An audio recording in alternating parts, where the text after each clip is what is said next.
Hey, grievers and groovers. How's it going? Happy Wednesday, March 14th. That means St. Patrick's Day is coming up. Are you ready? I'm ready. I'm wearing Oh the Green today just for you because we're not going live on Sunday or Saturday when it's actually St. Patrick's Day. I'm even wearing my little clover earrings, my little shamrocks. Um, got lots to talk about today. I'm going to give you guys a couple minutes to tune in. I want to know where you're tuning in from. I want to know if you can see and hear me okay. Hopefully you can. So Stephen Hawking, bless his heart, passed away. And what is so crazy is I read today online, and I wrote this down because I didn't want to forget. He was born on the 300th death anniversary of Galileo, which is crazy. But it was also, when Stephen Hawking was born, it was also Isaac Newton's birthday. And then when he passed away, it was on Albert Einstein's birthday and the day of pi. It's Pi Day. Happy Pi Day.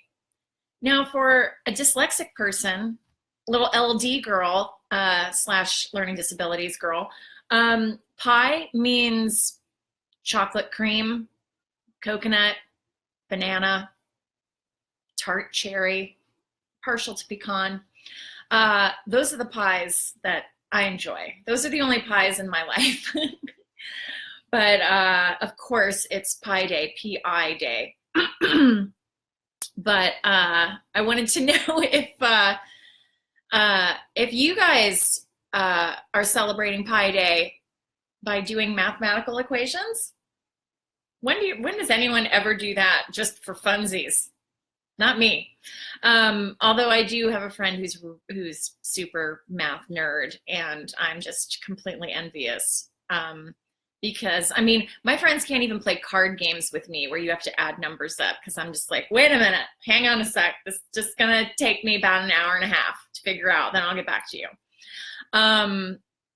My strengths lie elsewhere, which is a good tip for any of you who feel down on yourself for not being able to be perfect in every aspect of your life. Your strengths lie elsewhere. I'm not good at math, but damn it, I can make small talk at a party. I can't do an algebra equation, or sometimes even remember when my birthday is or my phone number because of numbers, but I can make a mean chocolate chip cookie. So, my strengths lie elsewhere. Who's tuning in? I see you looming around. I want you to come in, pop in, and say hooty hoot. I have, before we get to the topics at hand, which is we're going to talk about, do you feel our loved ones are still around us after they die? And then also I shared an article on the Good to Go face page about that stone cold alone feeling when both of your parents are gone and you're the last one standing. So we're going to talk about those things, but really quickly, just want to share some personal info. I am practically a professional athlete. I've been going to yoga, and then I didn't go to yoga because I had a shoulder injury, and and then 800 million other excuses came up. But I finally have gotten back into the groove, and I went to yoga, kind of back into yoga after a month and a half away, maybe 2 months. And now I am just completely in pain. My eyelashes hurt. I overdid it at the yoga class. I knew it was going to be tough, but I thought I'm just going to join in. Hey, Dana, how's it going? Just talking about going back to yoga, being disciplined, and went to yoga on Wednesday night, or Monday night. I have the best yoga class in Los Angeles. It's called Black Market Yoga, and it's only $5. It's donation only, so it's $5 to $20. So if I'm making a lot of money, during that month, I'll put in 20. If not, I'll put in a $5. And but I love it so much because it's got mood lighting. It's in this amazing place called the Hollywood Women's Club, and Charlie Chaplin created the Hollywood Women's Club, and it's a building that he put up, and so that's kind of fun. And then So you're all bent out of shape. Yeah, I know. I am bent out of shape. So Monday night, this yoga's fun. It's kind of rock and roll yoga, which is my thing too, because the yoga teacher, Daniel, plays rock and roll music. So for example, after Tom Petty passed away, he played Tom Petty yoga, or like John Lennon's birthday, he'll play John Lennon during yoga. So it's really fun. And you're kind of concentrating on the music and not the intense physical pain that you're in.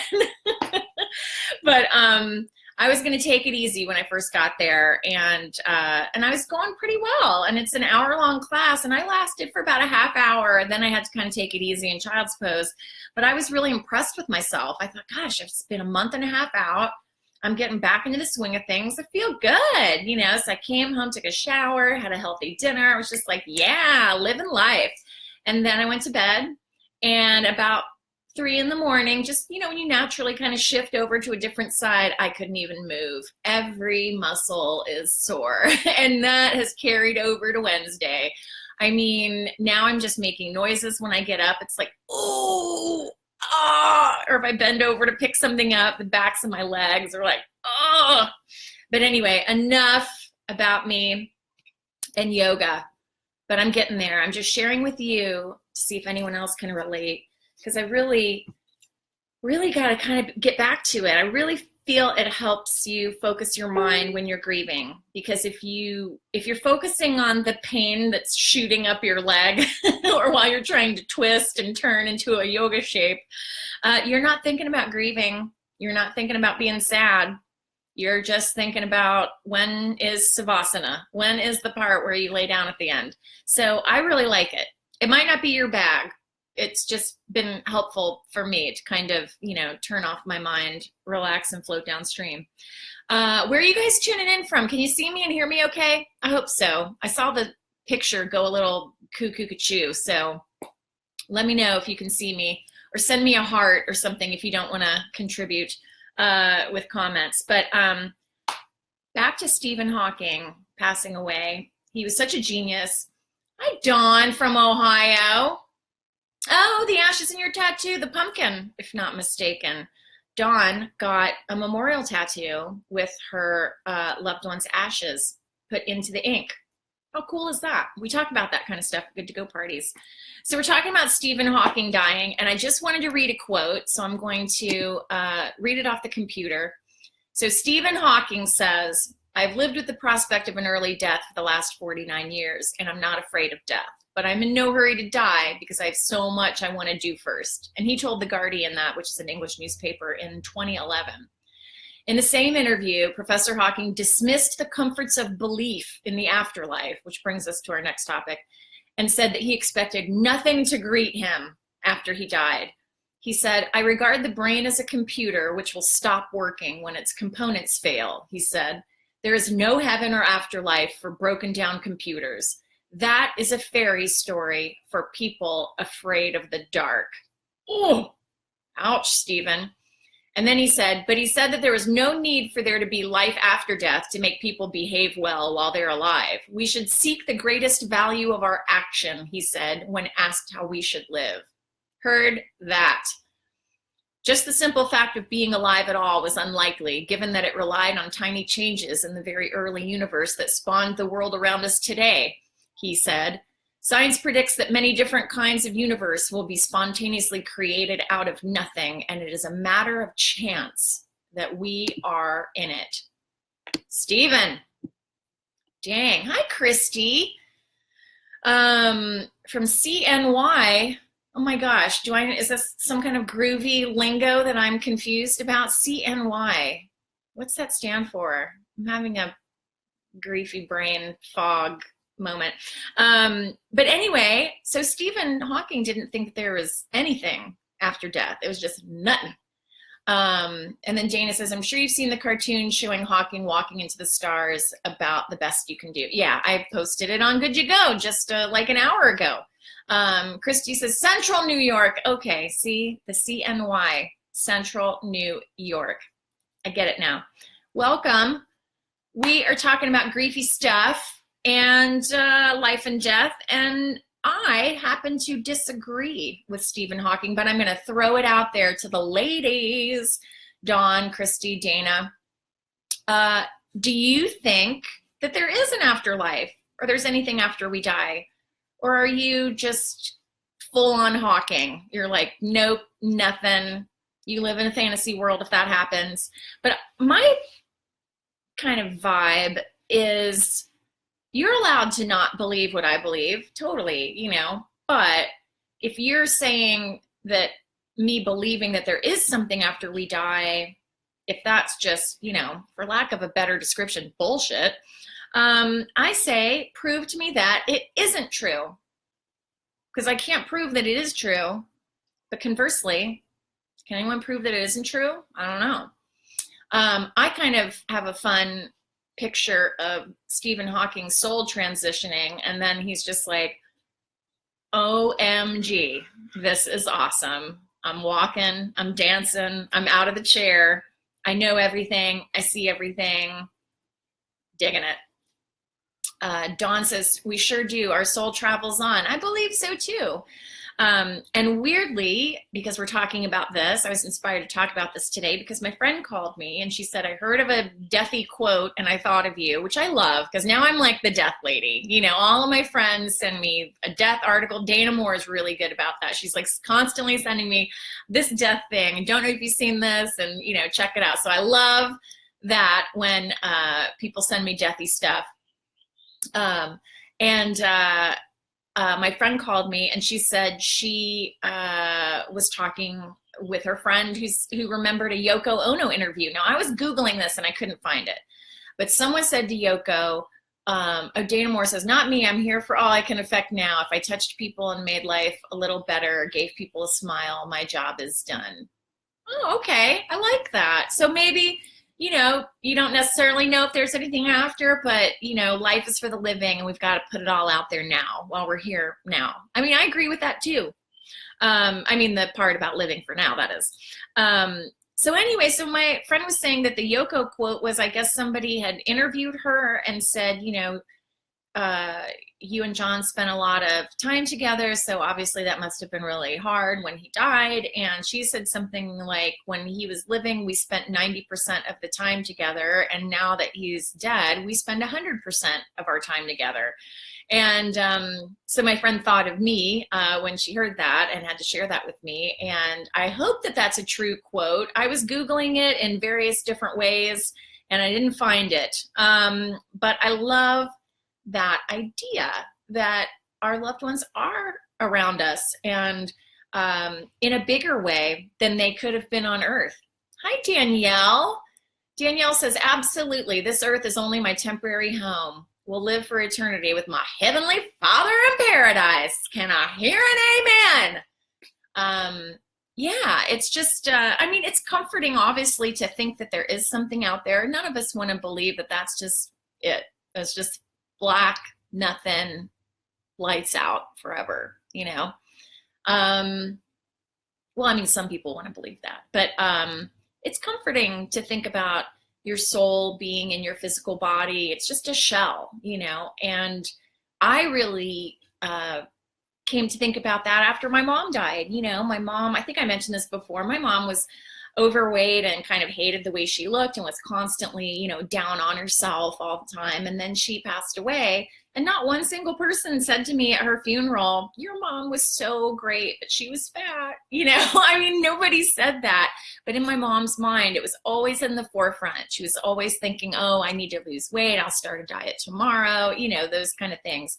And so it just kind of taught me that this is just a shell that our souls have chosen. This is my thing, my belief. It doesn't have to be your belief, but this is what's comforting to me.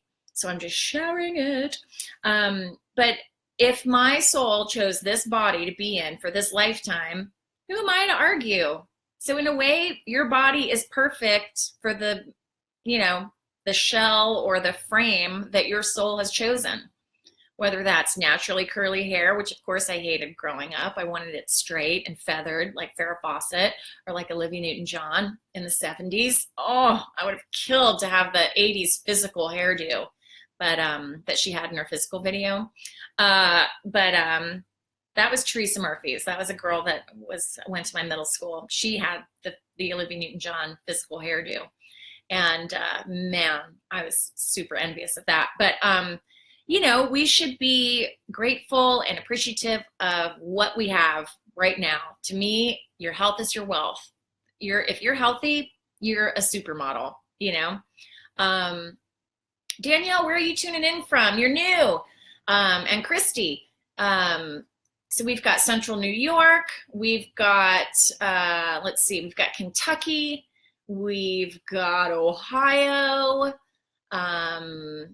And also, I got an email from someone saying the times are wrong on your Grievers and Groovers thing. It's because we had daylight saving time. So I'm not going to change all the stuff for England because now England is, because we moved spring forward, fall back, so we fell forward.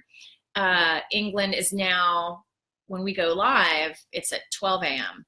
But then when they turn their clocks forward, it's going to be 1 a.m. So I'm just too lazy to change it right now. So I apologize to any Europeans who end up watching this after the fact, and I will put the correct date and time, or correct time on it once you guys change your timings back.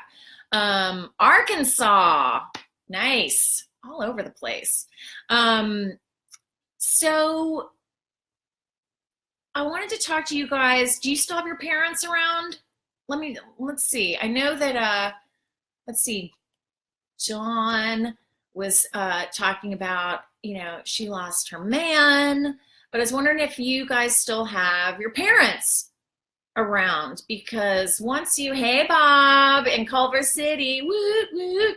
Well, I know Bob's parents are gone. We're just talking about that kind of cosmic stone cold alone feeling when both of the rents go, and how it's just you, and how, P.S., we're next. We're next in line. But I think it's a comforting thing, as we were talking about, that Yoko Ono was talking about. I think it's a comforting thing that the parents go first, and that they'll, you know, I imagine that they're, you know, setting shit up on the other side. Oh, the sun just went behind a cloud. It's suddenly dark in my place. Sorry. We're going live from the Rock Pad in Los Angeles. Danielle says, yes, lost both parents, husband's parents, 2 grandparents. Oh, that is a lot of loss. Dana says, my dad died in 99 and my mom died in 2001. I'm an only child and it's still tough. 17 years passed. It doesn't even seem real, does it? I mean, 17 years, 5 years, 6 years, 25 years. It's just, but then isn't it kind of beautiful? Like, isn't it a testament to the power of love that we have our parents' love, if we're lucky, for a short time on earth, but then once they go, we can still feel it and remember it, and it still resonates kind of in our bones. It's embedded in our DNA, no matter how long ago it was that they passed away. That's what kind of blows my mind. I mean, death is such a mind blower anyway, but Danielle says, yes, I still have them. Sorry. Don't be sorry, Danielle. I'm really glad that you still have your parents. Really glad. And I'm glad for everybody who still has their Meemaw and Peepaw around, because you should appreciate them while they're here. And I feel really happy and glad that I appreciated my parents while they were here. And then I really, you know, obviously death makes you kind of focus in on the gratitude for life and for living. I really felt appreciative of my dad after my mom left. And I can remember when my mom left, like, she just went to run an errand. Yeah, my mom went to run a death errand. What was I saying about my dad? Oh yeah, so I was just appreciative of my dad, and I can remember sending him a Christmas card. My mom died in August, and I sent him a Christmas card a couple of months later in December, and I was just like, Merry Christmas! Don't die. Like, just give me a few years. If you're thinking about checking out, just give me like a minimum of 5 years to just recover from this, because it's crazy. Sadly, what a jerk he was. He pieced out 4 years later. But thank gosh it wasn't a couple days or a year after my mom died, because I don't think I would have handled it. But I would love to know, because we've got some new peeps here, I always love to know if you guys have experienced the death of a loved one, the signs that you feel you get from them. I love talking about signs. We've touched a little bit on it in previous lives, but since I've got some new peeps tuning in today, I would love to know if any of your loved ones who have passed have given you signs. I had a friend who actually had a premonition that her grandma was going to die, and woke up and told her mom and dad, and she was little. And she said something like, grandma said goodbye to me in my dream. She's going to go. And they were like, what? And then like the grandma died the same day. I actually had a weird story from my dad's mom's grandma and mom's mother. They died on the same day or within hours of each other. One of them was sick. I think the daughter was sick, and then then passed away, and then the mother passed away a few hours later, which is bananas. So they decided that it was checkout time on the same day. But that was my dad's my dad's grandma and great grandma. So obviously I never met either of them. But yeah, I mean, what kind of signs?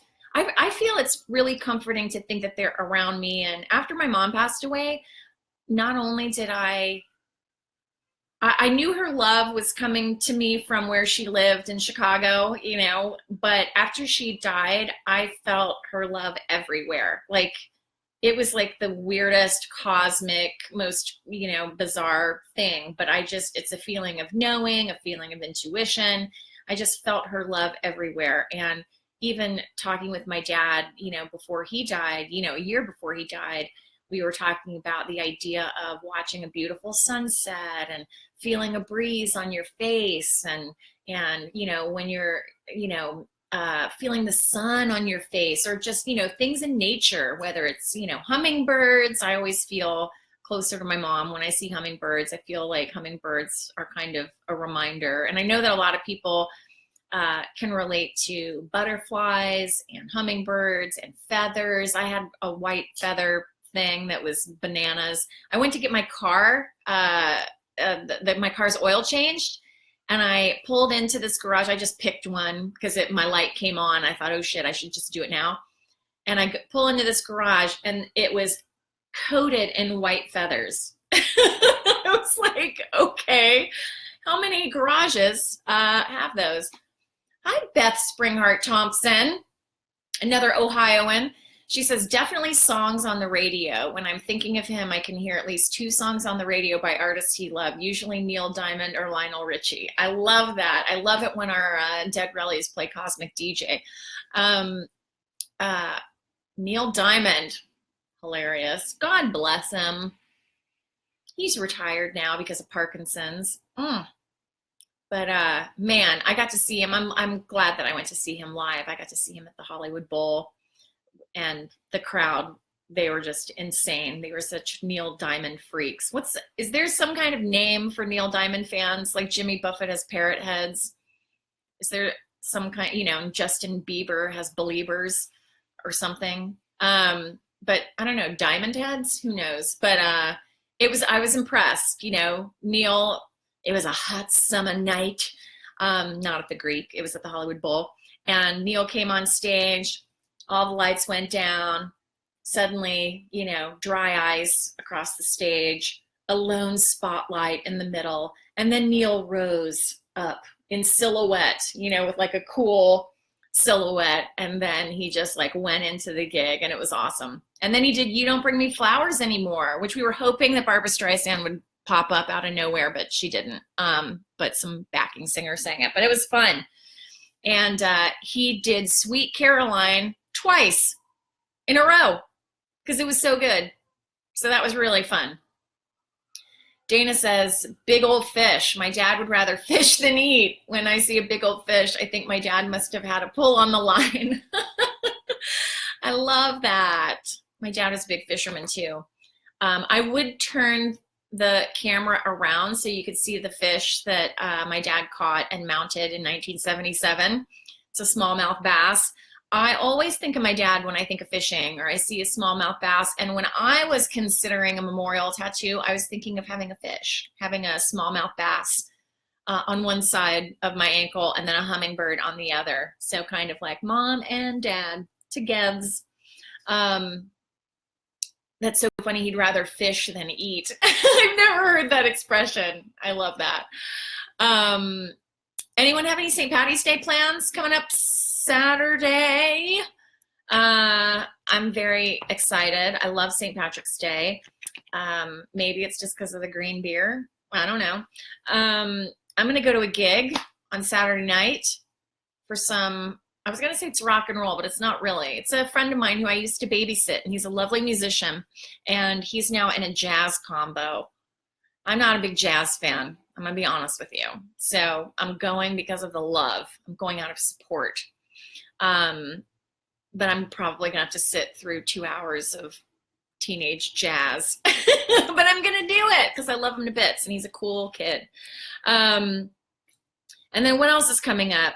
We've got taxes coming up. Oh my gosh. If I turned the camera around right now and you saw my living room, paperwork everywhere, piles everywhere. And I go Friday to get my taxes done, and it's not going to be pretty. So I'm just kind of biting the bullet and doing it. So I hope all of you guys get your taxes done. It's not too stressful, but it's coming up April, what is it? 13th, 12th, 11th, something like that, second week in April. And then also coming up, before I go, because I'm going to wrap it up, April 16th, Monday, April 16th is National Healthcare Decisions Day. And it's just a day where advanced planning is out there and hoping to spread awareness about the importance of advanced planning. I'm wondering if any of you guys have your advanced planning done after me yelling at you every week, reminding you to do it. I'm wondering if Bob says jazz is what the kids love these days. Those damn kids and their jazz. But if something happened to you, Bob, do you have specified who gets your musical instruments? Who gets your record collection? I did an article that was published with the Performance Society ASCAP, and they're an organization that helps music creators. And I had an article about the importance of advanced planning for musicians posted on their website. I contributed an article to them for music creators. And these are kind of goofy little things that you don't think about if you're going to pop your clogs out of the blue. Is, you know, I'm single and I don't have any kids, but somebody's got to figure out what they're going to do with that Beatles pillow, or, you know, the artwork hanging up on my walls, which you can see. Boom. You know, someone's got to figure that kind of stuff out. So I have very, very specific instructions in my good to go departure file for people. And I have a lot of autographs from musicians, and, you know, I've specified who gets them. So none of my friends will have to figure it out. You know, they're going to be sad enough, I think, when I die. But they're going to kind of have to come into the rock pad and figure stuff out, you know, and I don't want to make it harder for them. And I want to make it as easy for them as possible. And it just takes away their guilt and uncertainty and, you know, fighting amongst friends. If that happens, Bob says, I'll take the Beatles pillow and any soft rock vinyl, which basically is my entire collection. No, I do have a lot of soft rock, but only in the form of Bread and Olivia Newton-John and the Gibb brothers. Early Gibb brothers, which isn't, I don't think it's specifically classified as soft rock, but I consider it soft rock. I mean, the Bee Gees and Run to Me from the 70s, that's pretty soft. But I will make an update in my good to go departure file for you, Bob, all Bread albums, because you are probably the only other person, and I have one young people friend who's in her 30s that loves Bread as much as I do. So we bond over Bread. Any hoozles, make the most of what you're doing today, because we never know when your time is up. None of us are guaranteed tomorrow. I do believe that our dead rellies are around us and supporting us, and I call them a spiritual support team. Too blessed to be stressed, hashtag. What a lovely, beautiful life Stephen Hawking lived, even though he had ALS. But man, so inspiring. He overcame so much, and he was only given 2 years to live. And he lived like 49 years after that. I mean, it's just amazing. And what a brain, and what a contribution he's given to all of us. It's a beautiful thing. And that's what we're here for. We're put on the planet to share our light. That's the whole reason we're here, to share our light with others. So go out, share your light. If you're grieving right now, I'm sending you a huge hug, and just know that you're gonna get through it. You don't have to know how. I don't even know how. I don't know how you're gonna get through it. I didn't know how I'm getting through it. I'm still getting through it, and I don't even know how. But you don't have to know how, you just do. And love helps a lot. So I'm sending love out to you guys. Bob wants me to have some Good to Go merchandise. He wants to have a Good to Go fly swatter. Is someone angry at the fact that we need to share our light? Or did someone accidentally click an angry button? Anyway, Dana says, this little light of mine, I'm going to let it shine. Let it shine. Yes, that's all what we're here for. And isn't it the best when you can do that? And it's either, just saying, hey, chatting to the cashier at Rite Aid, or I was going to say not getting mad in traffic, but I get mad in traffic all the time. I feel like that's my safe place in the car. I can be mad. I can let out all my anger because they don't hear it. But I share my light after that.